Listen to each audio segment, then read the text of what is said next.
بسم اللہ الرحمن الرحیم نحمدہ ونصلی ونسلم علی رسولہ الکریم اما بعد۔ دین اسلام اللہ تعالیٰ کا پسندیدہ دین اور انسانوں کی رہنمائی کے لیے ہر طرح سے جامع اور ایک مکمل ضابطۂ حیات ہے جو عملی زندگی کے ہر گوشے کی مکمل رہنمائی کرتا ہے۔ اسلام کی دیگر تمام ادیان عالم کے مقابلے میں نمایاں خوبی اعتدال ہے، اور یہ افراط و تفرید سے پاک مذہب ہے، اور یہ اپنے ماننے والوں کو بدعات و خرافات اور جاہلانہ رسومات سے سختی کے ساتھ روکتا ہے، اور ایسے تمام امور کو ناجائز قرار دیتا ہے کہ جن کی بنیاد کسی غلط سوچ اور نظریے پر قائم ہو۔ لیکن بدقسمتی سے آج کل ہمارے معاشرے میں بہت سے بے بنیاد، غلط اور شریعت مخالف نظریات عام ہو گئے، جن کی وجہ سے بدعات و رسومات کا نہ سنبھلنے والا طوفان جاری ہو پڑا۔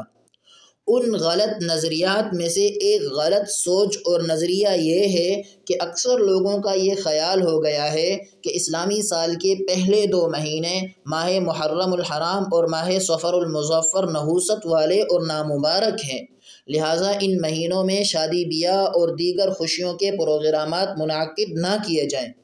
چنانچہ اگر کوئی ان مہینوں میں شادی وغیرہ کر لے تو اس کو نامبارک اور موجب نحوست سمجھا جاتا ہے۔ محرم الحرام کو تو اس وجہ سے منحوس سمجھا جاتا ہے کہ اس میں واقعہ کربلا ہوا، اور صفر المظفر کی نحوست کا عقیدہ تو زمانہ جاہلیت سے چلتا ہوا آ رہا ہے۔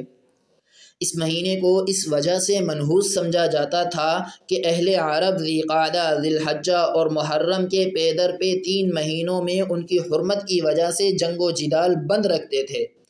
اور سفر کا مہینہ آتے ہی اپنی موقوف جنگوں کو از سر نو شروع کر دیتے تھے، تو اس وجہ سے ان کے نزدیک سفر کا مہینہ منحوس تھا۔ حالانکہ اسلام کے اصولوں اور رسول اللہ صلی اللہ علیہ وآلہ وسلم کی احادیث سے ثابت ہے کہ سال کے 12 مہینوں میں سے کسی بھی مہینے اور دن میں کسی سانحے اور مصیبت کے پیش آ جانے کی وجہ سے نہ تو کوئی برائی آتی ہے اور نہ ہی ان میں کوئی نحوست آتی ہے۔ زمانے کی طرف نحوست یا برائی کو منسوب کرنے کے عقیدہ بد کی تردید احادیث مبارکہ سے ثابت ہے۔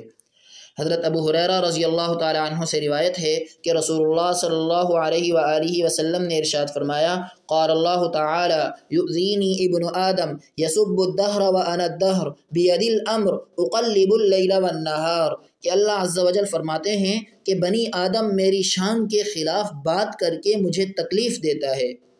وہ زمانے کو برا بھلا کہتا ہے، حالانکہ زمانہ میں خود ہوں، یعنی کہ زمانہ میرے قبضہ قدرت میں ہے، اور میں ہی دن اور رات کو پلٹتا ہوں۔ تو معلوم ہوا کہ زمانے کو برا بھلا کہنا در حقیقت اللہ تعالیٰ کو برا بھلا کہنا ہے۔ جس طرح زمانے کی نحوست کا عقیدہ غلط ہے، اسی طرح ان دونوں مہینوں میں شادی بیاہ اور نکاح وغیرہ کی ممانعت کا عقیدہ بھی غلط ہے۔ اس عقیدے کے غلط ہونے کی کئی وجوہات ہیں۔ پہلی وجہ شریعت کا یہ اصول ہے جو علماء کرام کے مابین متفق علیہ ہے کہ جس چیز کی حرمت و کراہت کے بارے میں کوئی مخصوص حکم نہ ہو تو وہ کام اپنی اصل کے اعتبار سے مباح اور جائز ہوتا ہے۔ چنانچہ قرآن و سنت، اجماع و قیاس اور آثار وغیرہ میں ایسی کوئی بات نہیں ملتی جو ان دونوں مہینوں میں نکاح وغیرہ سے مانع ہو، تو اپنی اصل یعنی اباحت کی بنا پر ان مہینوں میں نکاح جائز اور مباح ہوگا۔ دوسری دلیل یہ بھی شریعت کا اصول ہے کہ اسلام میں جن چیزوں کو حلال اور جائز قرار دیا گیا ہو، اعتقاداً یا عملاً ان کو ناجائز سمجھنا حرام اور ناجائز ہے، اور بہت بڑا گناہ ہے، اور اس سے ایمان کے ضائع ہونے کا خطرہ ہے۔ نکاح بھی ان امور میں سے ہے کہ جن کو شریعت نے حلال کیا ہے، اور صرف حلال ہی نہیں کیا بلکہ نکاح تو نبی کریم صلی اللہ علیہ وآلہ وسلم سمیت تمام انبیاء کی سنت ہے، اور یہ ایک ایسی اہم عبادت ہے جو انسان کو عفت و پاکیزگی برقرار رکھنے اور برائیوں اور بے حیائیوں سے محفوظ رکھنے میں معاون بنتی ہے۔ اس سے انسانی اذہان و قلوب کا تزکیہ ہوتا ہے۔ آپ صلی اللہ علیہ وآلہ وسلم نے نکاح کی ترغیب دیتے ہوئے فرمایا النکاح من سنتی، کہ نکاح کرنا میری سنت ہے۔ ایک اور حدیث میں نبی کریم صلی اللہ علیہ وآلہ وسلم نے نکاح کو آدھا ایمان قرار دیا۔ فرمایا اذا تزوج العبد استکمل نصف الدین فلیتقی فی النصف الباقی، کہ جو شخص نکاح کر لیتا ہے تو وہ اپنا آدھا دین مکمل کر لیتا ہے، اب باقی آدھے دین میں وہ اللہ سے ڈرتا رہے۔ تو معلوم ہوا کہ نکاح سنت نبوی بھی ہے اور شریعت مطہرہ کا ایک اہم اور ضروری حکم بھی ہے۔ شریعت نے اس سنت کی ادائیگی کے لیے کوئی وقت مقرر نہیں کیا، بلکہ سال کے تمام مہینوں میں اس کو جائز قرار دیا ہے۔ اب اگر کوئی سال کے 2 مہینوں میں اسے ناجائز قرار دے تو یہ بہت بڑا گناہ اور حرام کام ہوگا۔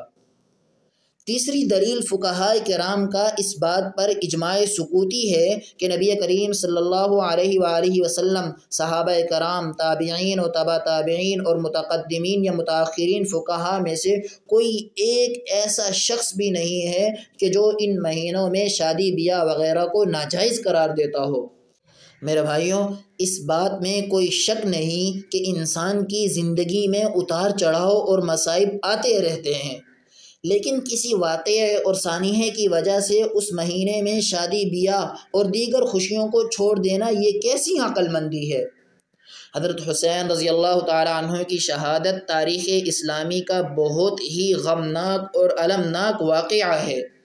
لیکن اس عظیم سانحے کو دلیل بنا کر ہر سال اس پورے مہینے میں شادی بیاہ کو حرام قرار دینے کا جواز کیسے ہوگا؟ اسلام کا دامن لاکھوں شہداء کے خون سے رنگین ہے۔ اگر حضرت حسین رضی اللہ تعالیٰ عنہ کی شہادت کی وجہ سے اس مہینے میں شادی کو حرام قرار دیں تو پھر دوسرے شہداء کی شہادتوں کے دن بھی ہر سال اس غم کو تازہ کیا جانے لگے گا۔ اس طرح تو ہمارے لیے خوشی اور مسرت کا کوئی دن بھی باقی نہیں رہے گا اور لوگوں کو ناقابل برداشت حد تک مشقت اٹھانی پڑے گی۔ اور اگر کسی مصیبت یا کسی کی وفات اور شہادت کی وجہ سے اس مہینے میں شادی بیاہ کی ممانعت ہوتی تو جس دن نبی کریم صلی اللہ علیہ وآلہ وسلم اس دنیا سے پردہ فرما گئے وہ دن امت کے لیے کس قدر کربناک تھا۔ تو پھر ربیع الاول کے مہینے میں بھی شادیاں نہ کی جائیں، یا اس مہینے میں صحابہ کرام یا اہل بیت عظام یا بعد میں آنے والے علماء کرام نے یہ طرز عمل اختیار کیوں نہیں کیا؟ معلوم ہوا کہ کسی بھی مہینے میں نہ نحوست ہے نہ ان میں شادی بیاہ کی ممانعت ہے۔ دین اسلام میں نت نئے احکامات ایجاد کرنا اسلام مخالف لوگوں کا کام ہے،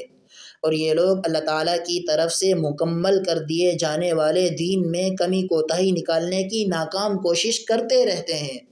ہمیں چاہیے کہ ہم اپنا عقیدہ درست کریں اور ہر معاملے میں معاشرے کے رواج و رسومات کو چھوڑ کر دین کی تعلیمات کو دیکھیں کہ دین اور شریعت اس بارے میں کیا کہتے ہیں، شریعت کے احکامات کو جان کر ان پر عمل کریں۔